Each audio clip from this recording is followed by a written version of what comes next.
তিনি এটা বলছেন যে লা ইলাহা ইল্লাল্লাহ পড়ে জান্নাত পাবা, এটার উপরে ডিপেন্ডেন্ট থাকিও না, আমলের উপরে ডিপেন্ডেন্ট থাকে। সে সেটা কথা বলছে, এটা আমি বুঝলাম। আবু যার রাদিয়াল্লাহু আনহু উনি বলছেন যে আমি একদিন আল্লাহ রাসূলের কাছে গেলাম, দেখলাম যে আল্লাহ রাসূল ঘুমাচ্ছেন, চলে আসলাম, আবার আল্লাহ রাসূলের কাছে গেলাম, অকাত তিস্তাই পালা, তিনি ঘুম থেকে জাগ্রত হয়েছেন। এরপরে তিনি বলছেন মা মিন আবদিন ক্বালা লা ইলাহা ইল্লাল্লাহ, এমন কোন বান্দা নাই যে লা ইলাহা ইল্লাল্লাহ উচ্চারণ করলো সুম্মা মাতা, অতঃপর মারা গেল, আলা যালিকা লা ইলাহা ইল্লাল্লাহর উপরে, ইল্লা দাখালাল জান্নাতা, সে অবশ্যই জান্নাতে পৌঁছবে।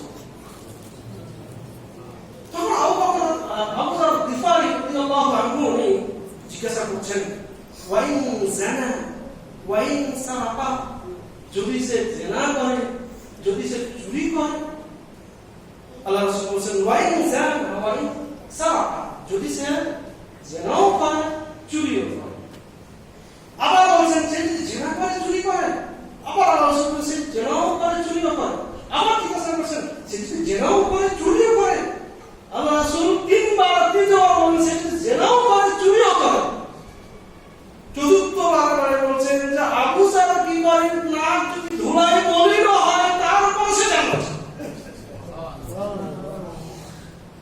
তারপর সে জান্নাত। আবু যার গিফারি এটা মেনে নিতে পারছেন না, এটা চুরি হবে, জেনা হবে, তারপর জান্নাত পাবে, কেমন কথা, এটা বারবার উনি কষ্ট করছে। একদিন সাহাবায়ে কেরাম আবু বকর এবং ওমর সহ মদিনায় আল্লাহ রাসূলের সাথে বসে আছে। এমন সময় বসে থাকতে থাকতে কথাবার্তা চলতে হঠাৎ করে আল্লাহ রাসূল উঠে গেলেন। উঠে যাওয়ার পরে নাই, হারিয়ে গেছে। সাহাবায়ে কেরাম গোটা মদিনার মধ্যে আস্তে খোঁজাখুঁজি শুরু করলেন। খুঁজতে আবু হুরায়রা রাদিয়াল্লাহু আনহু দেখলেন যে একটা নর্দমা, একটা নালার দিকে উনি চলে গেছেন, ঢুকে আছেন ওখানে। তখন আবু হুরায়রা ওখানে চলে গেলেন, গিয়ে বললেন ইয়া রাসূলুল্লাহ, আপনি এখানে আছেন, অথচ আমরা সবাই আপনাকে খুঁজে বেড়াচ্ছি, আপনার জন্য আমরা ব্যতিব্যস্ত, আমরা উৎকণ্ঠিত আপনার জন্য। আল্লাহ রাসূল সাল্লাল্লাহু আলাইহি ওয়াসাল্লাম তেমন কিছুই বললেন না, বললেন যে তুমি আমার জুতা তুলে নাও, আমার পায়ের জুতা তুলে নাও, লওয়ার পরে তুমি চলে যাও, যাওয়ার পরে প্রথম যার সাথে দেখা হবে তাকেই তুমি সংবাদ দিবা, কেউ যদি লা ইলাহা ইল্লাল্লাহ পড়ে তাহলে সে জান্নাত চলে যাবে সংবাদ দিয়ে। প্রথমে দেখা হলো ওমর রাদিয়াল্লাহু আনহু। ওমর রাদিয়াল্লাহু আনহু বলছেন যে কই আল্লাহ রাসূল কই? বলেন এই যে আল্লাহ রাসূল জুতা। তারপর ওই যে আল্লাহ রাসূল জুতা দিয়ে প্রমাণ করেছেন যে আমি আছি এবং আমি বলেছি। আল্লাহ রাসূল একটা কথা বলেছেন, এই জুতা দিয়ে প্রমাণ দিয়েছেন। কি কথা? আল্লাহ রাসূল বলেছেন যে কেউ যদি লা ইলাহা ইল্লাল্লাহ পড়ে তাহলে সে জান্নাত পেয়ে যাবে। তখন ওমর রাদিয়াল্লাহু আনহু এইভাবে করে তার এই বুকের মধ্যে কলার ধরার জন্য এভাবে করে একটা বাড়ি দিয়েছে। আবু হুরায়রা পড়ে গেছে, তারপর তুলছে, তুলে কলার ধরে আল্লাহ রাসূল সাল্লাল্লাহু আলাইহি ওয়াসাল্লাম কাছে নিয়ে গেছে। নিয়ে যাওয়ার পর বলছেন ইয়া রাসূল, আপনি কি সত্যি এই কথা বলেছেন যে কেউ যদি লা ইলাহা ইল্লাল্লাহ পড়ে তাহলে সে জান্নাত চলে যাবে? আল্লাহ রাসূল বললেন হ্যাঁ আমি বলেছি, এবং কি সত্য আমি বলেছি। আল্লাহ রাসূল বললেন না, ওমর বলেন যে ইয়া রাসূলুল্লাহ, লা ইলাহা ইল্লাল্লাহ পড়লে যদি জান্নাত পেয়ে যায় কথা যদি মানুষ জানে তাহলে আমলই ছেড়ে দিবে, সুতরাং আপনি মানুষকে আমল করতে দেন, এটা ভালো হবে। আল্লাহ রাসূল বললেন ঠিক আছে, তোমার কথাই বলো, মানুষ আমলের উপরে নির্ভর করে। আমি এই হাদিসে এগুলো বলছি আমল ছেড়ে দেওয়ার জন্য নয়, আমি লা ইলাহা ইল্লাল্লাহর গুরুত্ব বোঝাবার জন্য, আমাদের এই ইনফরমেশনটা জানার জন্য আমি হাদিসটা আপনাদেরকে জানালাম, আমল ছেড়ে দেওয়ার জন্য নয়।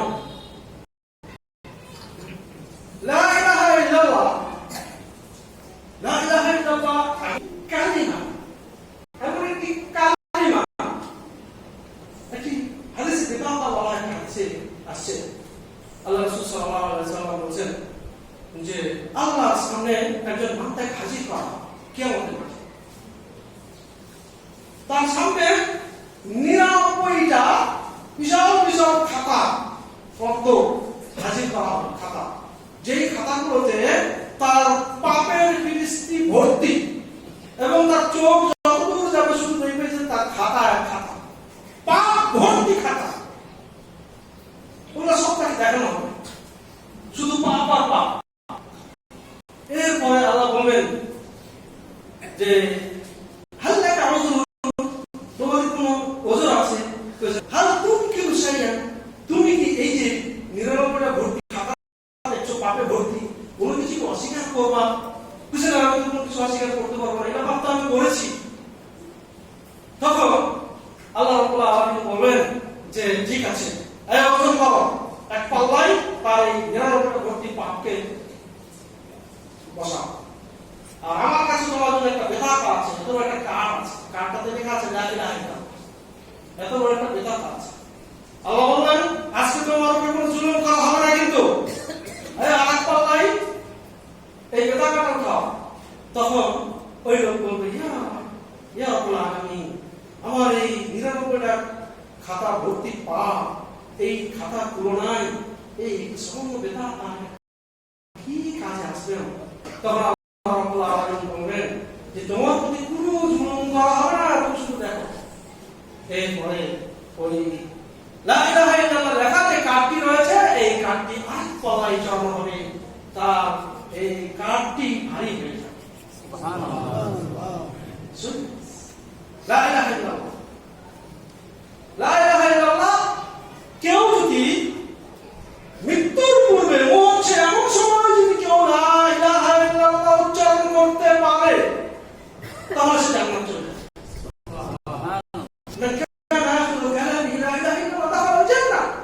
যার সর্বশেষ কথা লা ইলাহা ইল্লাল্লাহ হবে, সে জান্নাতে প্রবেশ করবে। এখন বলতে পারেন কি রে, কেমন পাপ করতে করতে করতে করতে লা ইলাহা ইল্লাল্লাহ বলবে, আমার বলবেন না তাকে লিখে রাখছেন, আমার কিছু করেন নাই তো, তিনি লিখে রাখছেন,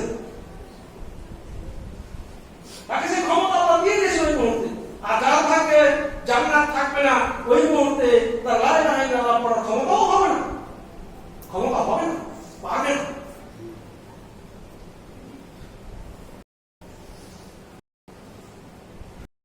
এরপরে এই লা ইলাহা ইল্লাল্লাহর সাথে আরো কিছু কথা, যে ব্যক্তি 4টি বিষয়ে সাক্ষ্য পেশ জানতে হবে। মান ক্বালা লা ইলাহা ইল্লাল্লাহ ওয়াহদাহু লা শারীকা লাহু ওয়া আন্না মুহাম্মাদান আবদুহু ওয়া রাসূলুহু ওয়া আন্না ঈসা আবদুল্লাহি ওয়া ইবনুহু আমাতিহি ওয়া কালিমাতুহু আলকাহা ইলা মারইয়াম, এবং ঈসা আলাইহিস সালাম তিনি হচ্ছেন আল্লাহর বান্দা। কত খ্রিস্টানরা তো ঈসাকে আল্লাহ আল্লাহ মনে করে, অথবা আল্লাহর পুত্র মনে করে, আল্লাহ মনে করে, কেউ আল্লাহর পুত্র মনে করে। এবং মরিয়মের পুত্র আল্লাহ মরিয়মের ভিতরে ঢুকাই দিয়েছেন, তারপরে তার জন্ম হয়েছে। ওয়াইনাল জান্নাত হাক্কুন, এবং বিশ্বাসটাকে জান্নাত হক, ওয়ান নার হাক্কুন, এবং নার হক, মানে জাহান্নাম সত্য। আল্লাহু মিন আইয়ি আবওয়াবিল জান্নাতি তামানিয়া শা, তাহলে সে জান্নাতের 8টি দরজা, যে কোনো দরজা প্রবেশ করতে পারবে। অন্য হাদিসে বলা হয়েছে আদখাল জান্নাতা আলা মা কানা মিন আমালি, যে যতই কম আমল করো আল্লাহ তাকে জান্নাতে প্রবেশ করাবে। তাহলে এই হাদিসে 4টি সাক্ষীর কথা বলা হয়েছে। এখানে ঈসা আলাইহিস সালামকে জুড়ে দিচ্ছেন, জান্নাত জাহান্নামের ব্যাপারে তার বিশ্বাস থাকবে। কেউ যদি আল্লাহর 99টা নাম মুখস্থ করে, তাহলে সে জান্নাতে যাবে। আল্লাহ রাসূল সাল্লাল্লাহু আলাইহি ওয়াসাল্লাম বলেছেন লিল্লাহি 99 ইসমান মিয়াতু বিল্লাহ মিয়াতা বিল্লাহ, আল্লাহর 99টি নাম রয়েছে, 100টি একটি ব্যতীত। লা ইয়াহফাযুহা আহাদুন ইল্লা দাখালাল জান্নাহ, কেউ যদি একে মুখস্থ করে তাহলে সে জান্নাতে প্রবেশ করবে। ওয়া হুয়া উইতরুন ইউহিব্বুল উইতরা, আল্লাহ রাব্বুল আলামিন হচ্ছেন বেতর, তিনি বেতরকে বা এককে পছন্দ করেন, বিজয়কে তিনি পছন্দ করেন। আল্লাহ বিজয়, তিনি এক, এবং বিজয়কে পছন্দ করেন।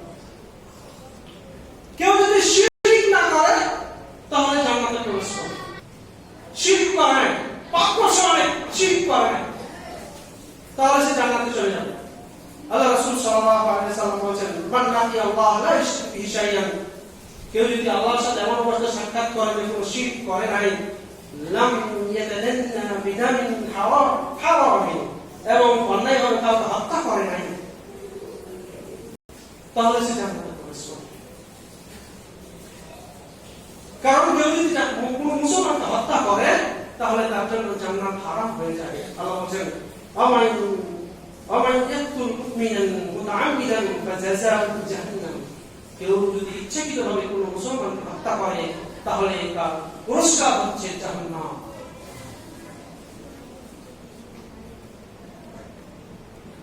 কোন মানুষ যদি পৃথিবী ভর্তি পাপ করে কিন্তু শিরক করে নাই তাহলে সে জান্নাত যাবে।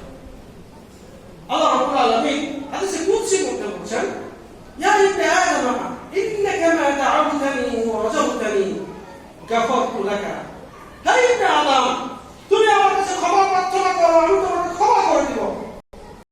আলা মা কানা বিকা, তোমার কাছে যতই থাকুক না কেন পাপ, ওয়ালি এটা আমি কোনো পরোয়া করি না, তোমাকে ক্ষমা করতে আমি কোনো পরোয়া করি না, তোমার যতই পাপ হোক না কেন পাপ ক্ষমা করতে আমার কোনো পরোয়া নেই। ইয়া ইবনে আদম লাউ বালাগতা যুনুবাকা, তোমার পাপ যদি পৌঁছে যায় আনা সামাই আসমান পর্যন্ত, সুম্মাস্তাগফিরতানি, এরপর তুমি আমার কাছে ক্ষমা প্রার্থনা করো, গাফারতু লাকা, আমি তোমাকে ক্ষমা করব। অন্য হাদিসে আল্লাহ রাসূল বলেন, ইয়া ইবনে আদম লাউ আযাইতানি বিকুরাবিল আরদি খাতায়া, হে ইবনে আদম তুমি যদি পৃথিবী ভর্তি পাপ নিয়ে আমার কাছে আসো, সুম্মা লাকিতানি লা তুশরিক বি শাইআন, যে আমার সাথে কোনো প্রকার শিরক করো নাই, লা আতাইতুকা বিকুরাবিহা মাগফিরাতান, তাহলে পৃথিবী ভর্তি পাপ ক্ষমা নিয়ে আমি তোমার সাথে সাক্ষাৎ করব। সুবহানাল্লাহ, পৃথিবী ভর্তি ক্ষমা।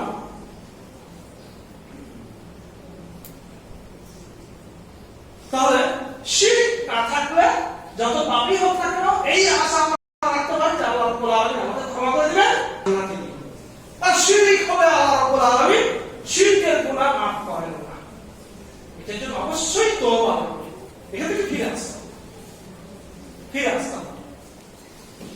একজন মানুষ যদি তাওয়াক্কুল করে, কঠিনভাবে আল্লাহর উপর তাওয়াক্কুল করে, তাহলে আল্লাহ রাব্বুল আলামিন তাকে বিনা হিসাবে জান্নাত দিবেন। আল্লাহ রাসূল সাল্লাল্লাহু আলাইহি ওয়াসাল্লাম বলেন, উরিদাত আলাইয়া উমামুন, আমার সামনে অনেকগুলো উম্মতকে উপস্থাপন করা হলো, আমার কাছে উপস্থাপন করা হলো, পেশ করা হলো অনেক উম্মতকে। فأخذ النبي يمر معه أمة, কোন নবীকে দেখলাম যে তিনি তার সামনে একদল উম্মত যাচ্ছে। والنبي يمر معه نفر, কোন নবীকে দেখলাম যে তার সাথে একটা ছোট্ট একটা দল যাচ্ছে। والنبي يمر معه عشرة, কোন নবীকে দেখলাম জান্নাতে যাচ্ছে, তার সাথে মাত্র 10 জন লোক জান্নাতে যাচ্ছে। والنبي يمر معه خمسة, কোন নবীকে দেখলাম জান্নাতে তার উম্মত নিয়ে যাচ্ছে মাত্র 5 জন। والنبي يمر وحده, কোন নবীকে দেখলাম যে সে একা একা জান্নাতে যাচ্ছে, তার কোনো উম্মত নাই। فنظرت فإذا سواد كثير, এরপরে আমি দেখলাম বিশাল একটা দল জান্নাতে যাচ্ছে। তো আমি ধারণা করলাম এটা আমার উম্মত, কিন্তু না, বলা হলো যে এটা আমার উম্মত নয়। ফাকুলতু ইয়া জিবরিল হাউলাই আমার উম্মত, বিশাল একটা দল। তখন জিবরিল আলাইহিস সালাম বললেন, না, এই বিশাল দলটা হচ্ছে মুসা আলাইহিস সালামের দল, এই বিশাল দল নিয়ে মুসা আলাইহিস সালাম জান্নাতে যাচ্ছে। এরপরে বলেন, ওয়ালাকিন উনজুর ইলাল উফুকি, তুমি এই দিগন্তের দিকে তাকাও, বিশাল দিগন্ত ভর্তি, যেদিকে চোখ যায় শুধু দেখে মানুষ আর মানুষ। ফানাযারতু ফাইদা সাওয়াদুন কাসীরুন, দেখলাম যে বিশাল দল, অনেক মানুষ, কোটি কোটি কোটি কোটি মানুষ। ক্বালা হাউলাই উম্মাতুক, এরাই হচ্ছে তোমার উম্মত। সুবহানাল্লাহ,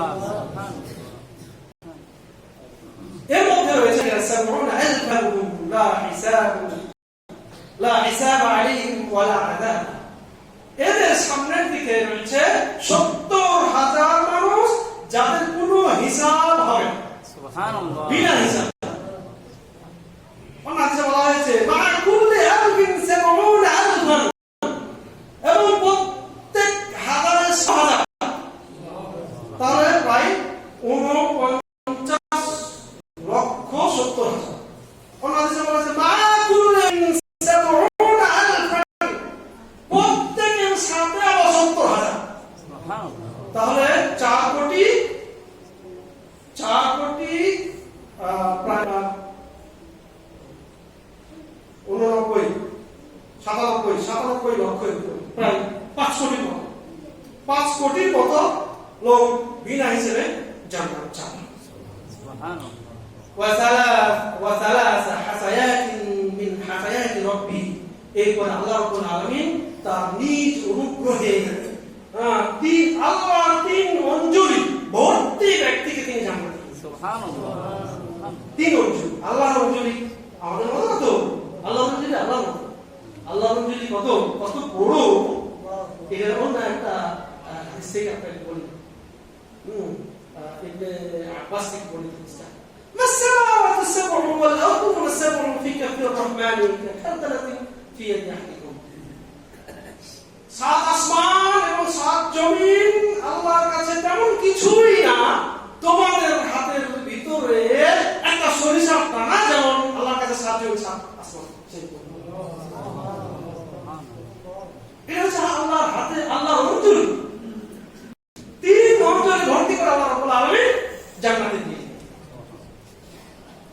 এরপরে সাহাবায়ে কেরাম জিজ্ঞাসা করলেন, বিনা হিসেবে লোকগুলো জান্নাত যাবে, আমরা তো বিনা হিসেবে জান্নাত যাবো না, মহান তেলে রাখা সমালোচনা শুরু করে দিল। এটা মনে হয় এই মুসলিমদের ছেলে মেয়ে যারা কোনদিন শিরক করে নাই, যারা কোনদিন পাপ করে নাই, এই করে নাই সেই করে নাই, কেউ বলছে যে না তারা জিহাদে যাবে, বিভিন্ন কথাবার্তা শুরু করে দিল। আল্লাহ রাসূল সাল্লাল্লাহু আলাইহি ওয়াসাল্লাম ঘরে গেলেন, ঘর থেকে ফিরে এসে যখন এদের সমালোচনা আলোচনা পর্যালোচনা শুনছেন, তখন আল্লাহ রাসূল বললেন যে তারা কেউ নয়, তারা হচ্ছে তারাই যারা কোনোদিন ঝাড়ফুঁক করে নাই, কুফরি ঝাড়ফুঁক করে নাই, যারা কোনোদিন পাখি উড়ায় ভাগ্য পরীক্ষা করে নাই, অথবা ঝাড়ফুঁক কারোর কাছে করে নিয়ে চায় নাই, এই ব্যক্তিরাই হচ্ছে তারা আল্লাহর উপরে শুধুমাত্র ভরসা করে। তারা আল্লাহর উপরে শুধুমাত্র ভরসা থাকতে হবে। পাখি উড়িয়ে ভাগ্য পরীক্ষা করা বা কাঠি দিয়ে ভাগ্য পরীক্ষা করা, ভাগ্য পরীক্ষা করা ব্যক্তিরা পেয়েছে জান্নাত যেতে পারবে না। কুফরি কালাম দিয়ে যারা ঝাড়ফুঁক করবে তারা জান্নাত যেতে পারবে। যারা এগুলো থেকে দূরে থাকবে, অর্থাৎ শিরক এবং কুফরি ধারে কাছেও যারা থাকবে না, তারা বিনা হিসেবে জান্নাত যাবে। এবং ইনশাআল্লাহ আমরা যদি এটা পারি তাদের মধ্যে অন্তর্ভুক্ত হতে পারবো ইনশাআল্লাহ। আচ্ছা, এরপরে যাদের চরিত্র ভালো, যারা আল্লাহকে সবসময় ভয় করে, চরিত্র ভালো, ভয় করে। আল্লাহ রাসূল সাল্লাল্লাহু আলাইহি ওয়াসাল্লাম বলেছেন, আকতারু মা ইয়াকুলু ইয়াদখুলুন নাস আল জান্নাতা, অধিকাংশ মানুষ যারা জান্নাতে যাবে তারা হচ্ছে যাদের মধ্যে তাকওয়াল্লাহি ওয়া হুসনুল খুলুকি, যাদের ভিতরে আল্লাহর ভয় সবসময় থাকে এবং তাদের চরিত্র উত্তম, খারাপ চরিত্রের অধিকারী যারা নয়। চরিত্র উত্তম কার? মানুষ এটাকে ভালো বলে যে এই লোকটা ভালো, এই লোকটা তার কোনো সময় খারাপ ব্যবহার করে না, খারাপ আচরণ করে না, দাওয়াত খাওয়ায়, ভালো কথাবার্তা বলে, ভালো ব্যবহার করে, মেজাজ খারাপ নয়, এই তো ভালো উত্তম চরিত্রের অধিকারী। এরপরে জিজ্ঞাসা করা হলো যে জাহান্নামে যাবে কারা বেশিরভাগ?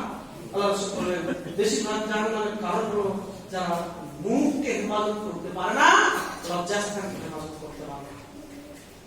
মুখে যা আছে তা বলে, অথবা রাগ কন্ট্রোল করতে পারে না, এটা সেটা বলে দেয়, গালিগালাজ করে, মানুষের সাথে কথা বলার সময় এমন ভাবে কথা বলে যে কষ্ট পায়, মানুষ কষ্ট পায়, অথবা গীবত করে ফেলে, মন মানে না গীবত করে ফেলে, ইত্যাদি ইত্যাদি। মুখকে হেফাজত করতে পারে না, অথবা খারাপ অবৈধ পন্থা ইনকাম করে অথবা খারাপ জিনিস খায়, এই মুখের কারণে এবং লজ্জাস্থানের কারণে জাহান্নামে যাবে।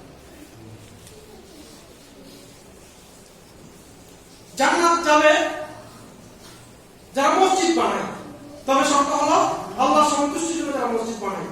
লোক দেখানোর জন্য আমাকে দামি বলবে অথবা মসজিদে আমার নাম লিখে দিতে হবে, মানুষ সবাই জানবে যে অমুকের মসজিদ, আমাকে সবাই চিনবে এই জন্য, অথবা এমপি ইলেকশন করবো, মসজিদে দান করতে হবে, মসজিদ বানাইতে হবে, এমপি হয়ে যাব, চেয়ারম্যান ইলেকশন করতে হবে, এই জন্য মসজিদ বানাচ্ছে, এটার জন্য নয়, পুরো নামের জন্য নয়, শুধুমাত্র আল্লাহ সন্তুষ্টির জন্য কেউ যদি মসজিদ বানায়, মসজিদ বানাতে সহযোগিতা করে, তাহলে তার স্থান হচ্ছে জান্নাত। আল্লাহ রাসূল বলেন মান বানা মাসজিদান ইয়াবতাগি ওয়াজহাল্লাহি বানাল্লাহু লাহু মিথলাহু ফিল জান্নাহ। কেউ যদি আল্লাহ সন্তুষ্টির জন্য মসজিদ বানায়, তাহলে তার স্থান হচ্ছে জান্নাত, সে জান্নাত তার জন্য ভালো। যে ব্যক্তি মসজিদে বেশি বেশি ভ্রমণ করে, অর্থাৎ সব সময় তার অন্তর মসজিদে ঝুলে থাকে, মসজিদে জামাত ধরার জন্য ব্যাকুল থাকে, এই লোক জান্নাতে যাবে। আল্লাহ রাসূল বলেন মান গাদা ইলাল মসজিদি আও রাহা, যে ব্যক্তি সকালে মসজিদে গেল, বিকেলে মসজিদে গেল, আ'আদাল্লাহু লাহু ফিল জান্নাতি নুজুলান কুল্লামা গাদা ওয়া রাহা। সে যখনই মসজিদের দিকে যাবে, সকালে হোক বিকালে হোক, সে যখন মসজিদে যাবে, আল্লাহ রাব্বুল আলামিন তার জন্য জান্নাতে তার মেহমানদারির ব্যবস্থা করতে থাকে। সুবহানাল্লাহ। সকালে আসবেন, সকালে আল্লাহ মেহমানদারির ব্যবস্থা করবেন, মানে আপনি যখন বলেন বা কিয়ামতের মাঠে যখন যাবেন তখন পাবেন, কিন্তু এখন থেকে আল্লাহ রাব্বুল আলামিন মসজিদে আসছে, এই জন্য মেহমানদারির ব্যবস্থাপনা তৈরি করতে আসবেন। ওযু করার শেষে যদি কেউ ভালোভাবে করে, ওযু করার শেষে দোয়া পড়ে, তাহলে জান্নাতের 8টি দরজা দিয়ে যে কোনো দরজাতে ঢুকতে হবে। আল্লাহ রাসূল বলেন মান তাওয়াদ্দা ফা আহসানা আল-উযুআ সুম্মা ক্বালা, কেউ যদি সুন্দর করে ওযু করে এবং বলে আশহাদু আল্লা ইলাহা ইল্লাল্লাহ ওয়াহদাহু লা শারীকা লাহু ওয়া আন্না মুহাম্মাদান আবদুহু ওয়া রাসূলুহু, আল্লাহ সাল্লাল্লাহু আলাইহি ওয়াসাল্লাম ফুতিহাত লাহু সামানিয়াতু আবওয়াবিল জান্নাহ, তার জন্য 8টি দরজা করে দেওয়া হবে, যে যেটি ইচ্ছা সেটি করতে হবে।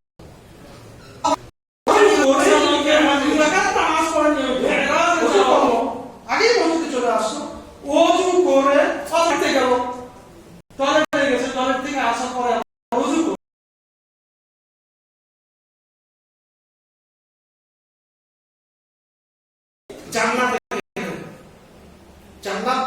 জান্নাতে প্রবেশ করলেন। আল্লাহ রাসূল ফিরে এসে বলছেন বেলাল রাদিয়াল্লাহু আনহু, আচ্ছা তুমি এমন কি আমল করো যে আমি যখন জান্নাতে প্রবেশ করলাম দেখি আমার আগে আগে তোমার খড়ম শব্দ শুনতে পাচ্ছি। সুবহানাল্লাহ। বেলাল রাদিয়াল্লাহু আনহু কি আমলটা করেছেন? বেলাল বলল আমি তো তেমন কোনো আমল করি নাই, তবে একটা আমল আমি করি যেটা মানে ধরার মতো, সেটা হলো আমি যখন অপবিত্র হই তখন আমার কাজ সেরে এসে ওযু করি, ওযু করে 2 রাকাত নামাজ পড়ি, এটাই হচ্ছে আমার স্পেশাল। আর এই আমলের কারণে মিরাজের রাতে আল্লাহ রাসূল আগেই তাকে জান্নাতে দেখছেন। সুবহানাল্লাহ। আযানের জবাব যদি কেউ মন থেকে সঠিকভাবে দেয়, তাহলে আযানের জবাবের কারণে তার জান্নাত। সুবহানাল্লাহ। আল্লাহ রাসূল বলেন কেউ যদি আযানের জবাব দেয় মিন কলবিহি, তার অন্তর থেকে, দাখাল জান্নাত, তাহলে সে জান্নাতে প্রবেশ করবে। সুবহানাল্লাহ। কেউ যদি প্রত্যেক দিন 12 রাকাত সুন্নাত, ফজরের 2 রাকাত সুন্নাত আগে, যোহরের আগে এবং পরে 4 রাকাত বা 6 রাকাত সুন্নাত, মাগরিবের পরে 2 রাকাত, ইশা নামাজের পরে 2 রাকাত, এই 12 রাকাত সুন্নাত যদি কেউ ঠিকমতো আদায় করতে পারে, নিয়মিত করতে পারে, তাহলে আল্লাহ রাব্বুল আলামিন তার জন্য জান্নাতে একটা ঘর তৈরি করবেন। সুবহানাল্লাহ। আমাদের আমল করতে হবে। নামাজ শেষে, প্রত্যেকদিন নামাজ শেষে যদি আমরা আয়াতুল কুরসি তেলাওয়াত করতে পারি প্রত্যেকদিন, তাহলে আল্লাহ রাসূল সাল্লাল্লাহু আলাইহি ওয়াসাল্লাম বলেন প্রত্যেকদিন কেউ যদি আয়াতুল কুরসি করে লাম ইয়ামনাহু মিন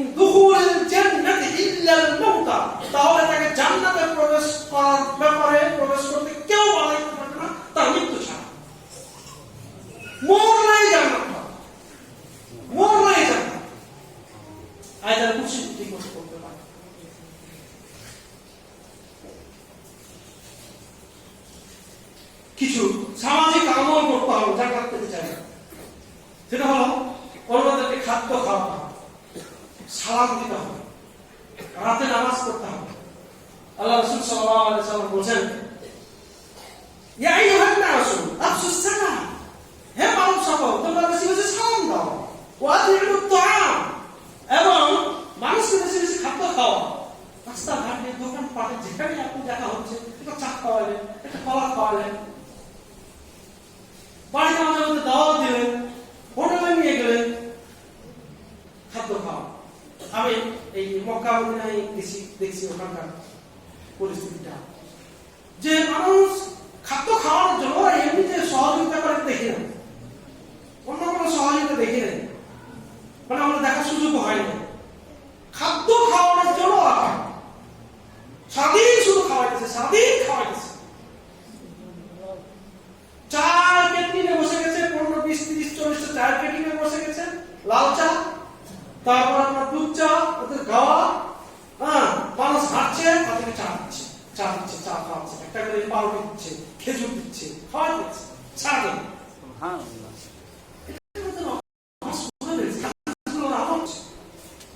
আল্লাহ রাসূল বলেন যে খাদ্য খাওয়া, ওয়াসিলুল আরহাম, আত্মীয়তার সম্পর্ক রক্ষা করো।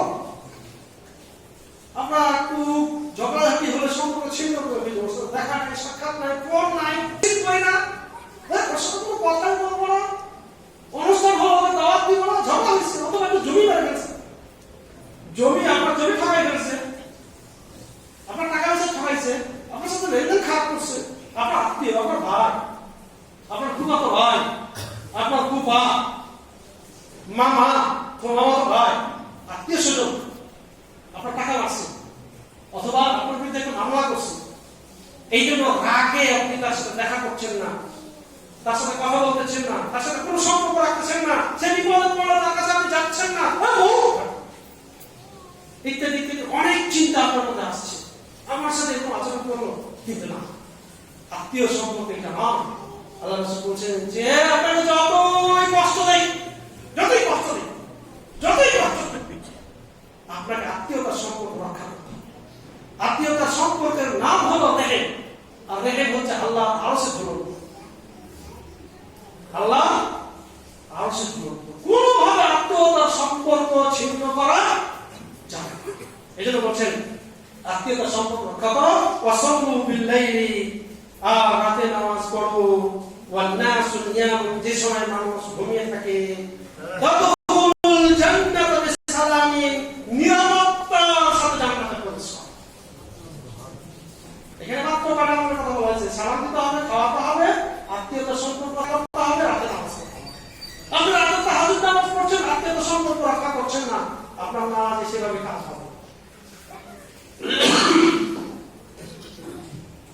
এরপরে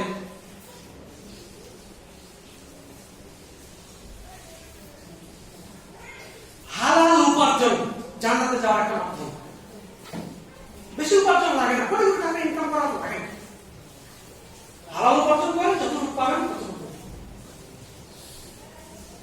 আল্লাহ রাসূল সাল্লাল্লাহু আলাইহি ওয়াসাল্লামের কাছে একজন সাহাবী আছেন, আতেন নবী সাল্লাল্লাহু আলাইহি ওয়াসাল্লাম নু'মান ইবনে কাওকালি, নু'মান ইবনে কাওকালি নামে একজন সাহাবী আল্লাহ রাসূলের কাছে আসেন, এসে বলেন, ইয়া রাসূলুল্লাহ, ইয়া রাসূল, আরাইতা ইন হালালতু হালালান, যদি আমি হালাল খাই, হালাল উপার্জন করি, ওয়া হারামতুল হারাম, এবং হারাম হারাম হিসেবে জানি,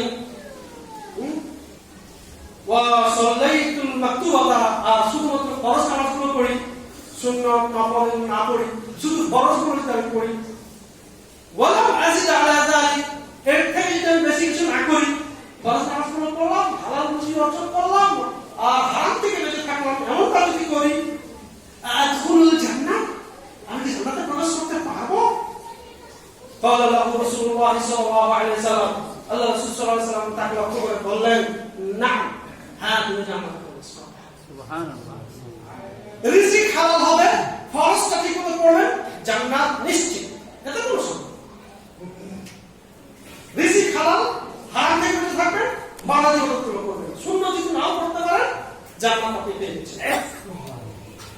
অন্য একটা হাদিসে বলা হয়েছে, লা ইয়াদখুলুল জান্নাতা জাসাদুন গুদিয়ান বিল হারাম, যে দেহটা হারাম দিয়ে তৈরি হয়ে গেছে, হারাম খাইতে খাইতে হারামের রক্তই ভরে গেছে, ওই শরীর দিয়ে ইবাদত করলে জান্নাতে প্রবেশ করতে পারবে না। উপকার করা, এমনকি মানুষকে তো উপকার করবেন, পশু পাখিকেও যদি উপকার করে তাহলে জান্নাত। শুধুমাত্র আমি বাংলায় ঘটনা বলছি, বনী ইসরায়েলের মধ্যে দুইজন মহিলার ঘটনা। এক মহিলা ছিল, সে খারাপ মহিলা, বেশ্যা মহিলা, এই সারা জীবন খারাপ কাজ করত। প্রতিমধ্যে দেখতে পেল যে একটা কুকুর পানির অভাবে সে ছটফট করছে, মাটি চাটতেছে পানির অভাবে। তখন সে তার ওই মোজা নিয়ে চলে গেল একটা কূপে, সেখান থেকে পানি উঠায়া এই কুকুরটাকে পান করেন। যতক্ষণ পর্যন্ত কুকুরটা পানি পান করে তৃপ্ত না হলো ততক্ষণ পর্যন্ত পানি পান করাতে থাকে, তৃপ্ত হলো ততক্ষণ। আল্লাহ রাব্বুল আলামিন তার এই কর্মে খুশি হয়ে গেলেন, খুশি হয়ে রাব্বুল আলামিন তাকে ক্ষমা করে দিলেন, জান্নাত। সুবহানাল্লাহ। অপরদিকে এক মহিলা, যে মহিলা আল্লাহর ইবাদত করতো, নামাজ পড়তো, রোজা রাখতো, সবকিছু করতো, কিন্তু একটা বিড়ালকে বেঁধে রেখেছিল। বিড়ালটাকে খেতে দেয়নি, বিড়ালটাকে পানি পান করায়নি, বিড়ালটাকে ছেড়ে দেয়নি যে সহজে সে খেতে পারবে। এভাবে করতে বিড়ালটা মরে গেছে, না খেয়ে খেয়ে বিড়ালটা মরে গেছে। তো জীবকে সে কষ্ট দিয়ে মারার কারণে আল্লাহ রাব্বুল আলামিন এই মহিলার প্রতি অসন্তুষ্ট হলেন এবং জাহান্নাম দিলেন। তাহলে মানুষের উপকার করতে হবে, জীব জন্তুর পর্যন্ত জীব জন্তুর উপকার করতে হবে, শুধু মানুষ না, জীব জন্তুর উপকার করতে হবে, আর মানুষের উপকার করতেই হবে। তাহলে জান্নাত আমাদের জন্য সহজ হবে। প্রতিবেশীকে যদি কষ্ট না দেয় তাহলে জান্নাত। আল্লাহ রাসূল সাল্লাল্লাহু আলাইহি ওয়াসাল্লামের কাছে একজন লোক এসে বলল যে অমুক মহিলা 5 ওয়াক্ত নামাজ পড়ে, তাহাজ্জুদ পড়ে, এই পড়ে, সেই পড়ে, দান খরচ করে, কিন্তু তার প্রতিবেশীকে কষ্ট দেয় না, রাসূলুল্লাহ, তার অবস্থান কি? আল্লাহ রাসূল বলেন সে জাহান্নামে যাবে। আরেকজন মহিলার কথা বলেন, অমুক মহিলা সে হালকা মাত্রা দান করে, নামাজ মোটামুটি পড়ে, রোজা মোটামুটি করে, এত বেশি করতে পারে না, কিন্তু সে প্রতিবেশীকে কষ্ট দেয় না, প্রতিবেশী তার ব্যাপারে সন্তুষ্ট, তার অবস্থান কি? আল্লাহ রাসূল বলেন সে জান্নাতে চলে যাবে। প্রতিবেশীকে কষ্ট দিলে জান্নাত, প্রতিবেশীকে কষ্ট না দিলে আমল অল্প হলেও সে জান্নাতে চলে যাবে।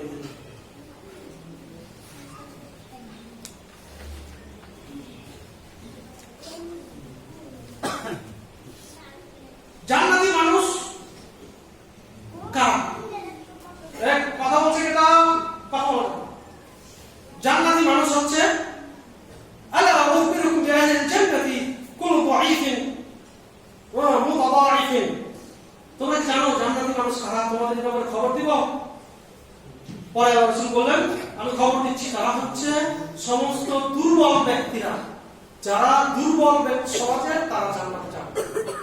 যাদেরকে দুর্বল হিসেবে গণনা করা হয়, যাদের সুপারিশ গ্রহণ করা হয় না, কোথাও যদি সুপারিশ করে তার সুপারিশ গ্রহণ করা হয় না, সুপারিশ করার যোগ্যতা রাখে না, এবং অসহায় ব্যক্তিরা, দরিদ্র ব্যক্তিরা জান্নাত যাবে। এরপরে বলেন আলা উখবিরুকুম বিআহলিন নার, জাহান্নামী লোকদের নামে বলবো, তারা হচ্ছে রুতুলিন জাওয়াজিন মুস্তাকবিরিন, তারা হচ্ছে উতুলিন কঠোর স্বভাবের, অহংকারী এবং বেয়াদব টাইপের সমাজে যারা, তারা হচ্ছে জাহান্নামী। জান্নাতের অধিকাংশ মানুষই হচ্ছে দরিদ্র। فقراء يدخلون الجنة قبل أغنيائهم ب500 سنة। দরিদ্র মুমিনরা ধনী মুমিনদের 500 বছর পূর্বে জান্নাত যায়। সুবহানাল্লাহ। এমনকি সাহাবায়ে কেরাম যারা জান্নাতের সার্টিফিকেট পেয়েছে, এমন সাহাবীরাও, দরিদ্র সাহাবীরা ধনবান সাহাবীদের 40 বছর আগে জান্নাত যায়। সুবহানাল্লাহ। তাহলে আমরা সম্পদের জন্য যে ছটফট করছি, পাগলের মতো দৌড়াচ্ছি, সম্পদ ছাড়া কিছুই ভালো লাগে না, এবং